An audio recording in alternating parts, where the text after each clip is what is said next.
What's up, guys? So I haven't posted a video in here in about 3 to 4 weeks, and I'm sorry about that. I've actually had pneumonia for the past 2 weeks, so kind of everything was kind of halted.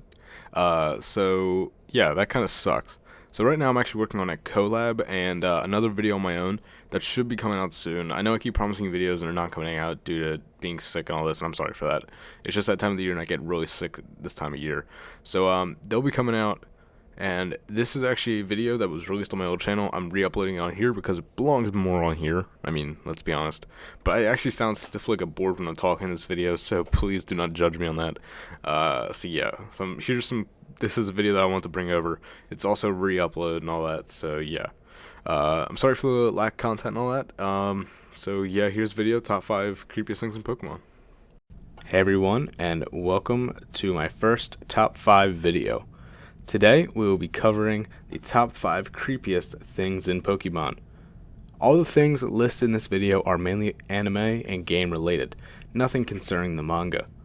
This is completely opinionated, so let's keep the hate comments to a minimum. Each topic covered in this video will have its very own video at some point. Number 5. The Pokemon War Theory. So this is a theory many people dismiss and call stupid, due to lack of evidence. But the theory is quite interesting. The origins come from Red and Blue. When you meet Lieutenant Surge at the Viridian City gym, he states, "Hey kid, what do you think you're doing here? You won't live long in combat, that's for sure. I tell you, kid, electric Pokemon saved me during the war. They zap my enemies into paralysis, the same as I'll do to you." Now that is pretty intense because he tells you straight up, there was a war, and guess what? I fought with my Raichu, I fought with all my Pokemon. And that's kind of scary to think that there was a war about Pokemon. I wouldn't want to go on a battlefield knowing that I could get fucking blown up by a Pokemon. That's not something I'd want to do compared to shooting someone with a gun. But it is quite interesting. The second piece of evidence is that there are no adults around. Yes, you do have a mother when you start the games, but where's your father? It's never really hinted at. While there are other people in the town that are adults, such as scientists, gym leaders, and a few working people here and there. But that's really it. You never really run into too many adults in these towns, which can suggest that something happened. Something tragic happened to the point where there's no adults anymore. Number 4. The Lavender Town Syndrome.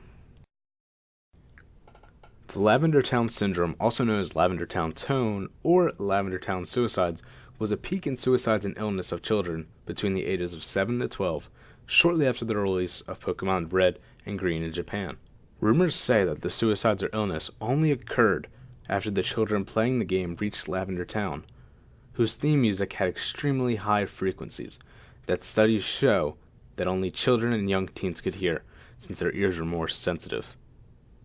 It is supposed 200 children committed suicide, and many more fell to the illness. Now, I have listened to this tone, and there will be a link down below of the original audio frequencies that the kids heard, and they say wear headphones because that is what the children had in when they heard these. And personally, I don't hear it, but it might just be because I'm older. But I personally don't believe this at all. But the theory is awesome, and it truly makes sense, and it makes for more of a creepy time while playing in Lavender Town. Number 3. Buried Alive Model.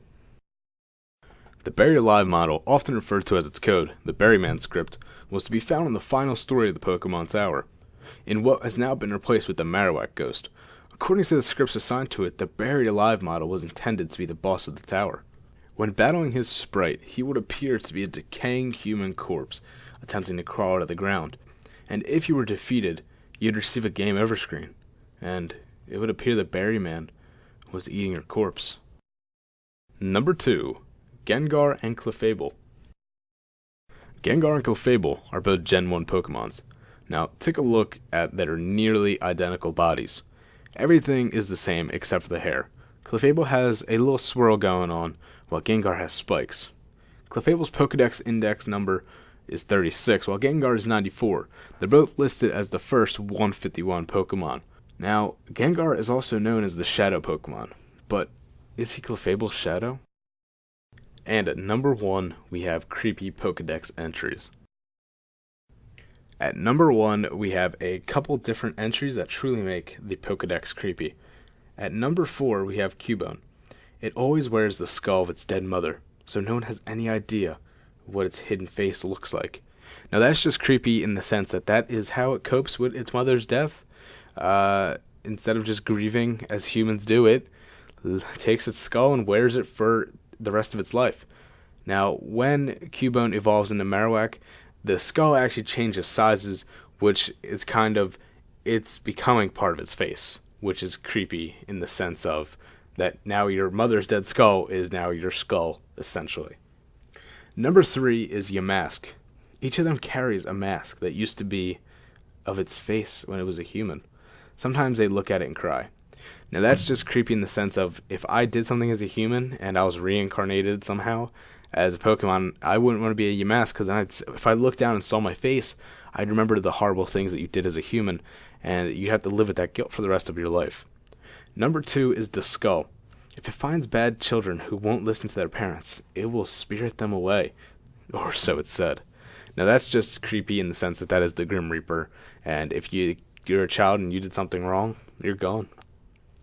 At number 1, we have Drifloon. It is whispered that any child who mistakes Drifloon for a balloon and holds onto it could wind up missing, which pretty much goes back to Skull, and they're here to claim the humans.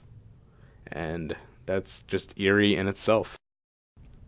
Alright guys, I hope you guys did enjoy my first top 5 video. If you have any suggestions for another one, put it down in the comment section below, and maybe leave a like. Every like little helps, and I'll see you guys next time.